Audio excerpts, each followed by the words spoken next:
6 wicket. ये पहला ऐसा मौका है जब उन्होंने एक मैच में 10 विकेट लिया है, 10 फॉर लिया है और दोनों पारियों में 5 विकेट हॉल लिया है। बड़ी गेंदबाजी एक बहुत बड़ी बात है इनके लिए। और इंडिया में आके शेन वॉर्न, मुथैया मुरलीधरन जैसे स्पिन गेंदबाज भी उतने सफल नहीं हो पाए जितना इन्होंने पहले मैच में सफल होकर दिखाया। और ये कोई नई बात नहीं है। स्टीव के 2017 में स्टीवो के अपने 12 विकेट लिए थे ऑस्ट्रेलिया के। उसके अलावा जेसन ग्रेजर ने 2008 में 12 विकेट लिए थे। और अब जिस तरीके से उन्होंने 13 विकेट लिए, ये टीम इंडिया की हार का सबसे बड़ा कारण रहे। लेकिन तारीफ बनती है अंकिता न्यूजीलैंड की भी, क्योंकि नए नए कप्तान थे। टॉम लाथम इतना अनुभव कप्तानी का नहीं है। टीम सऊदी ने कप्तानी छोड़ी थी और श्रीलंका में इस टीम का बहुत ही बुरा हाल हुआ था। 2 मैच खेले, दोनों मैच 2-0 से टीम हार कर आ रही थी। और इंडिया में आके जिस तरीके से उन्होंने क्रिकेट खेला, और सबसे बड़ी बात यह कि केन विलियमसन की गैर मौजूदगी में उन्होंने बेंगलोर टेस्ट 8 विकेट से जीता।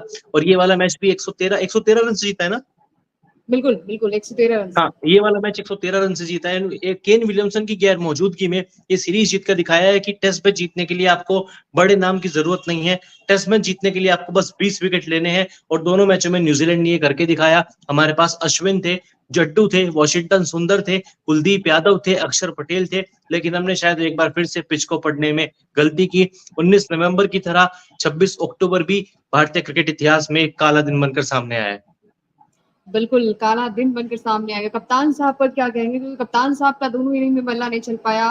पहले इनिंग में 0 पर आउट हो जाते हैं, दूसरी इनिंग में 8 रन बनाकर आउट हो जाते हैं, जहां पर सबसे ज्यादा जरूरत थी इनकी कि ये आएंगे और ताबड़तोड़ बल्लेबाजी। जायसवाल, हालांकि जायसवाल ने 77 रन की पारी जरूर खेली, लेकिन अगर यहाँ से रोहित शर्मा थोड़ी सी और बड़ी पारी खेले थे तो शायद ये हश्र नहीं हो पाता जिस तरीके से हार। क्योंकि अगर देखा जाए यहाँ पर अखिल, तो न्यूजीलैंड की टीम के लिए पहला मौका है जब भारतीय सर्ज पर टेस्ट सीरीज को अपने नाम तरीके से हराया भारतीय टीम को, 2-0 से इस मैच को अपने नाम कर लिया है। और टीम इंडिया का भारत में लगातार टेस्ट सीरीज जीतने का सिलसिला भी टूट चुका है। तो क्या कहेंगे रोहित शर्मा के बारे में? क्या कुछ स्ट्रेटेजी काम नहीं आई, या फिर बल्लेबाजों का फ्लॉप शो रहा? इवन आपने भी कहा कि कप्तान पर सारे इल्जाम नहीं लगाने चाहिए, बाकी के बैट्समैन को भी आगे आकर खेलना चाहिए, चाहे वो विराट कोहली, सरफराज खान की बात की जाए, ऋषभ पंत 0 पर आउट हुए। तो ये कहीं ना कहीं पिच को नहीं पढ़ पाना अपनी कंडीशंस में, क्या आपको लगता है कि स्पिन के अगेंस्ट जो है वो बल्लेबाज बहुत ही ज्यादा पढ़ नहीं पा रहे या फिर फेल होते साबित हुए?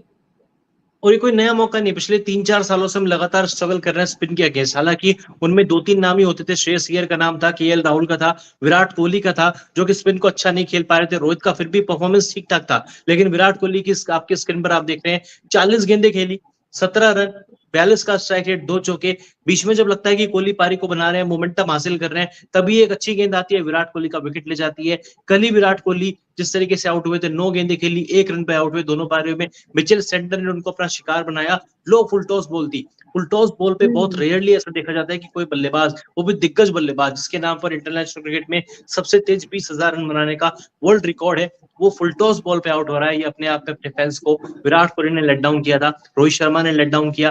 रोहित शर्मा पहली पारी में टक पे आउट हुए थे, इस पारी में 8 रन बनाए। जब आप देख रहे हो कि दूसरे छोर पे आपका नॉन स्ट्राइकर एंड वाला बल्लेबाज तूफानी बल्लेबाजी कर रहा है, आपको पता है आपको 359 चेस करना है, अभी 3 दिन बचे हुए थे। अभी तो आज तीसरा दिन आज खत्म भी नहीं हुआ है। तीसरा दिन आज देख लीजिए खत्म होने से पहले ही मैच खत्म हो गया। आपको बस विकेट पे टिकना था, पार्टनरशिप बिल्ड करनी थी। लेकिन सरफराज खान केएल राहुल की जगह खेले। आज मैं एक प्लेयर के लिए बड़ा खुश हूं। केएल राहुल सोच रहे होंगे कि अच्छा है ये मैच मैं नहीं खेल रहा, अब बताओ किसके ऊपर ठीकरा फोड़ोगे। बिल्कुल, आप किसके ऊपर ठीकरा फोड़ोगे। और मतलब स्टार्टिंग से ही लग रहा था जब हमने देखा था कि चलिए ठीक है टॉस हारी है कोई बात नहीं, लेकिन उसके बावजूद भी जिस तरीके से गेंदबाजी उनकी देखने को मिली, हालांकि सुंदर ने और अश्विन ने अच्छी गेंदबाजी की, लेकिन उस तरीके से गेंदबाजी जिस तरीके से न्यूजीलैंड की टीम ने की, और आप कम स्कोर पे अगर विकेट्स गिराते तो आपके कहीं ना कहीं आपके माइंड में ये चीजें होती है कि अब आगे जाकर हम अच्छा विकेट्स और ले पाएंगे और मतलब कम रन्स में आप रोक पाएंगे। लेकिन ये टीम इंडिया ने शायद गलती की। और दूसरा मैच हम बार बार कह रहे थे, इंडियंस हम बार बार ये कह रहे थे कम बैक होगा। आपके पास बड़े बड़े नाम है, रोहित और विराट है। रोहित जिनके आंकड़े बहुत अच्छे हैं, न्यूजीलैंड के खिलाफ भी अच्छे, और इस पिच पे भी हमने देखा था कि 254 बनाए थे साउथ अफ्रीका के खिलाफ, नाबाद लौटे थे वो। तो कहीं ना कहीं ये सारी चीजें आप दिमाग में सोचते हैं कि चलिए विराट आएंगे, इसके अलावा और भी बल्लेबाज सरफराज खान, ऋषभ पंत, जो कि बहुत ही अच्छी लय में थे पिछले मैच में जब टीम इंडिया मतलब वहां पर भी हार गई थी, लेकिन उसके बावजूद भी दिल जीता था ऋषभ पंत ने। आज 0 की मतलब 0 रन बनाकर आउट हुए। क्या कहेंगे इनके बारे में? वो तो एक गलत मिसअंडरस्टैंडिंग थी। खैर खामियाजा टीम इंडिया को भुगतना पड़ा। विराट कोहली और इनके बीच जो मिसमैच हुआ कि रन ले ना ले, अब कुछ भी कह लीजिए, आउट तो हो गए ना। अब मिसअंडरस्टैंडिंग देखने को मिली, लेकिन टीम इंडिया ने वाकई में बहुत गलतियां में अश्विन से मुझे ऐसी बिल्कुल।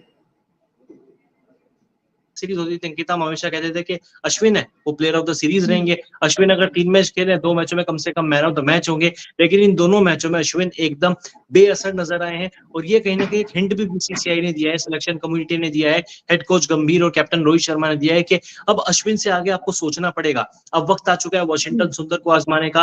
अक्षर पटेल को बेंच पर आप इतनी देर तक अब नहीं बिठा सकते। तनुष कोटियान मुंबई का युवा प्लेयर है, अब उनके बारे में सोचना पड़ेगा, जो कि इंडिया ए की टीम के साथ ट्रेवल भी कर रहे हैं ऑस्ट्रेलिया के दौरे पर।